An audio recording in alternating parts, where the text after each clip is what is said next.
Cycle अखन को हमरा साइकिले चलौनाइ बेसी पसंद है। ओना एहनो बात नहीं है कि हमरा लग मोटरसाइकिल नहीं है, हमरा लग मोटरसाइकिलो है, लेकिन ओइके बावजूदो हमरा साइकिले चलौनाइ बेसी पसंद है। लबका छोरा सबके देखियो, जब घर पर कोनो मेहमान आओ ता दू डेक दुकान पर से कभी कनी चाय पत्ती ने आ चीनी ने आ तो पाई बाद में मांगत, पहले खत मोटरसाइकिल के चाबी दह न।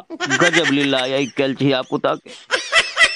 हमर तो मोटरसाइकिल धैलो रहिया। हाँ, लंबा दूरी कतो जाय के ओना आवश्यकता भ गेल तो मोटरसाइकिलो चलोली, नहीं तो बेसी साइकिले लके चल गेली। अब हम ई सोचे छी कि जे साइकिल पर सबसे पहले तो साइकिले चलौनाइ सीखली, ओइके बाद मोटरसाइकिल चलौनाइ सीखली। आ जे साइकिल से शुरू में स्कूल गेली, जे इसकी साइकिल से गाम गमाइत गेली, कर कुटमैता मेला ठेला नाच नटंकी सब देख गेली।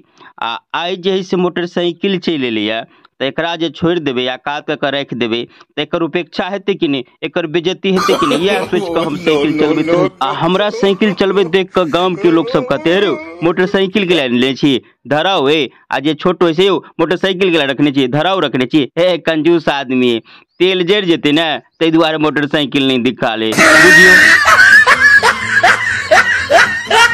हम तो बुझी छी साइकिल सवारी शान के सवारी है, मर्दवा वाला सवारी है। आप देख लियो मोटरसाइकिल लेकर रोड पर निकलू, कागज पूरा है कि नहीं है, हेलमेट है कि नहीं है, पैर में जूता है कि नहीं है, सबसे पूछ रहा है गाड़ी चेकिंग तो नहीं है, डराते रहू कखन को चेकिंग रहल गली देखा निकालू वही देखा निकालू, मन दुख दुख करते रहे। साइकिल लगा मर्दवा जका जाओ, कोई नहीं टोके वाला है।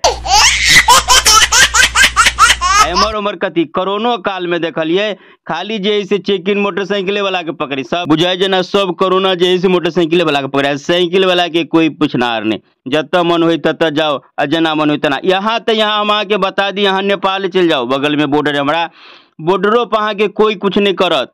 4 चक्का लेकर जाओ 2 चक्का लेकर जाओ, भंसार चाहिए छूट पुर्जा चाहिए पाई चाहिए 10 गो चेक चाहिए कागज है, साइकिल लेकर चल जाओ कोई नहीं पूछे वाला है। बेली ने मर्दवा वाला कितने किसान की सवारी है, तैयो लोग बड़ा उपेक्षा करिए। अब नजर कनी विदेश पर डाली तो अपना ओठाम तो लोग साइकिल छोड़ के मोटरसाइकिल पर गया, लेकिन जे सब देश विकसित थे ओठाम तो मोटरसाइकिलों के पूछे घर घर जैसे 4 चक्का कार है वही पर लोग घूमैया।